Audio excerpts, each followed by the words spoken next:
Petite histoire de la Syrie et du Liban, chapitre 10, l'organisation de la Syrie franque. 1. Institutions politiques, sociales et judiciaires. 2. Commerce et industrie. 3. Lettres, sciences et arts. 4. Histoire religieuse.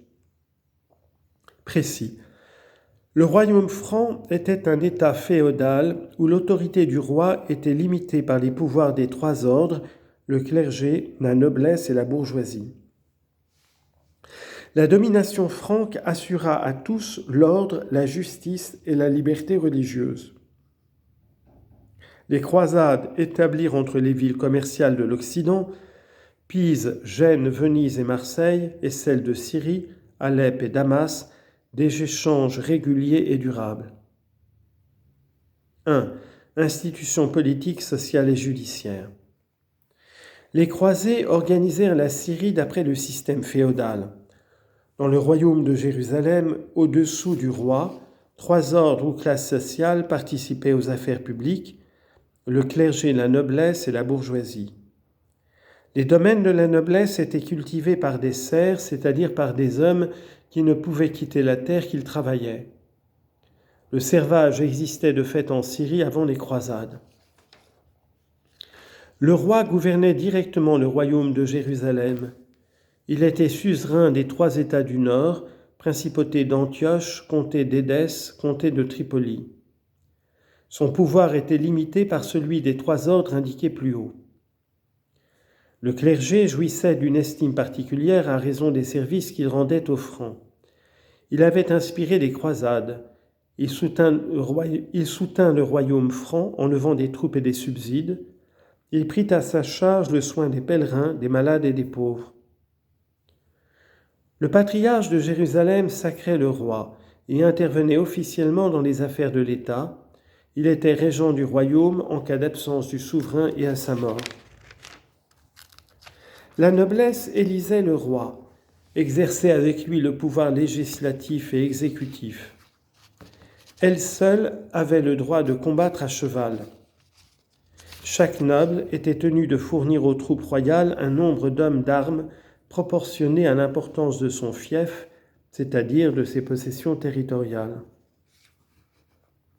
Quant à l'armée, elle se recrutait non seulement parmi les Francs, tous tenus au service militaire, mais aussi parmi les Arméniens, les Maronites et les Turcopoles.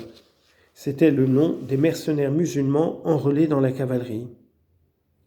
Ces auxiliaires étaient toujours commandés par des chevaliers francs. Mais le meilleur de l'armée était formé par les trois ordres militaires et religieux à la fois, les hospitaliers, les templiers et les chevaliers teutoniques. Les deux premiers surtout se rendirent célèbres par leurs valeurs guerrières et par leurs établissements de charité.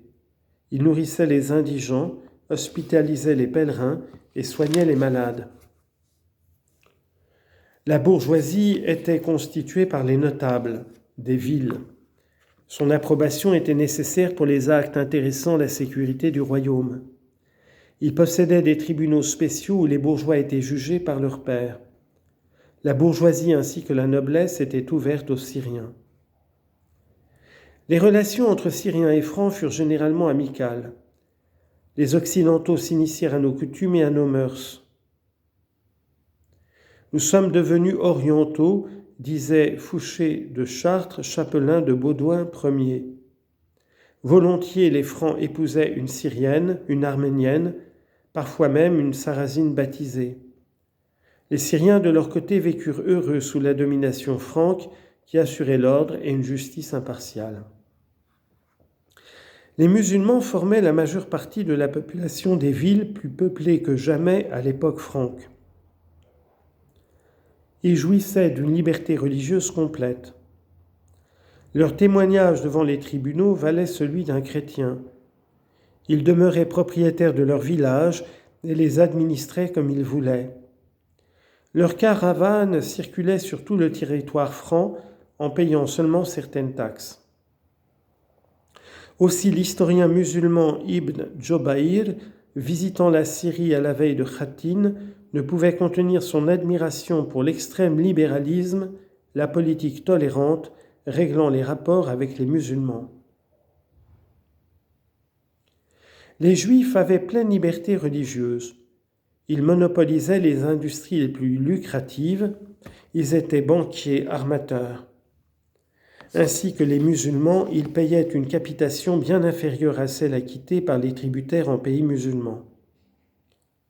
Dans les campagnes, les serfs avaient pour chef un raïs, sorte de cheikh, qui appartenait à la religion de la majorité des villageois. 2. Commerce et industrie.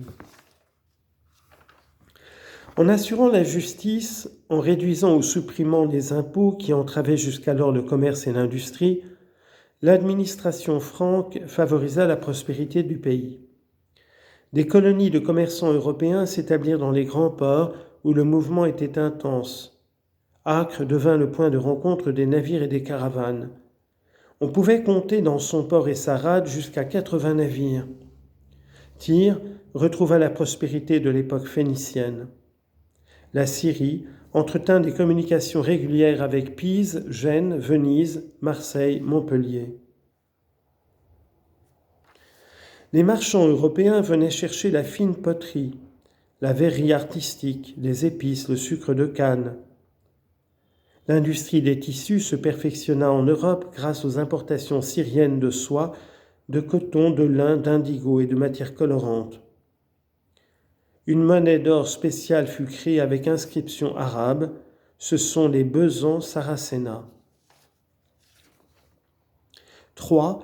Lettres, sciences et arts. Voici les langues que l'on parlait en Syrie durant la période franque. À côté du latin, langue officielle de l'Église et parfois de l'État, le français était la langue universelle des barons. Les marins et les commerçants parlaient italien. Beaucoup de croisés comprenaient et parlaient l'arménien et l'arabe. Le syriaque était encore la langue en usage dans la montagne. Les croisés s'adonnaient principalement au métier des armes. Cependant, quelques-uns d'entre eux laissèrent un nom dans les lettres et les sciences. Guillaume de Tyr, 1127-1186, né et élevé en Syrie, composa la meilleure chronique des croisades. Un autre franco-syrien, le dominicain Guillaume de Tripoli, écrivit un savant traité sur les Sarrasins. Parmi les jacobites, prêtres et laïcs continuaient à cultiver la médecine, la philosophie, les sciences exactes. Tel Bar Hébréus, qui maniait avec la même facilité l'arabe et le syriaque. Tel le patriarche Michel, auteur d'une volumineuse chronique syriaque. Bar Hébréus cultiva également l'histoire. Jamais, sauf à l'époque romaine, l'art de la construction n'a déployé autant d'activités. Dans les ports se multiplient les caravansérails, les bains. Les forteresses élevées par les croisés sont de merveilleux spécimens de l'architecture militaire médiévale. Parmi les églises qu'ils construisirent, mentionnons la cathédrale Saint-Jean-Baptiste, actuellement la grande mosquée de Beyrouth. Elle était ornée de peintures murales. La destruction du royaume latin arrêta cette renaissance intellectuelle et nationale. Elle ouvrit pour la Syrie une nouvelle période d'anarchie et de despotisme. 4. L'histoire religieuse. Les chrétiens indigènes de Syrie étaient appelés Syriens par les croisés. Parmi les Syriens, les Francs distinguèrent toutefois les Griffons, les Jacobites, les Maronites et les Arméniens. Les Griffons, ou Grecs melkites, étaient surtout représentés par le haut clergé d'Antioche. Ensuite par les descendants des familles syriennes qui avaient occupé des situations officielles lors des dernières conquêtes byzantines. Ils gardaient leur sympathie pour les traditions byzantines et faisaient usage du grec au lieu du syriaque dans leur liturgie. Les Jacobites ne manifestèrent aucune difficulté à s'entendre avec les Francs qui ne soulevaient pas de difficultés au sujet de la foi et qui considérait comme chrétien quiconque vénérait la croix, selon les paroles de Michel le Syrien. On peut en dire autant des Arméniens. De grands seigneurs francs choisirent parmi eux leur chapelain et leur confesseur. Mais c'est avec les Maronites du Liban que, surtout à partir de Saint-Louis, s'établit l'entente la plus cordiale. Ils en profitèrent pour communiquer directement avec Rome.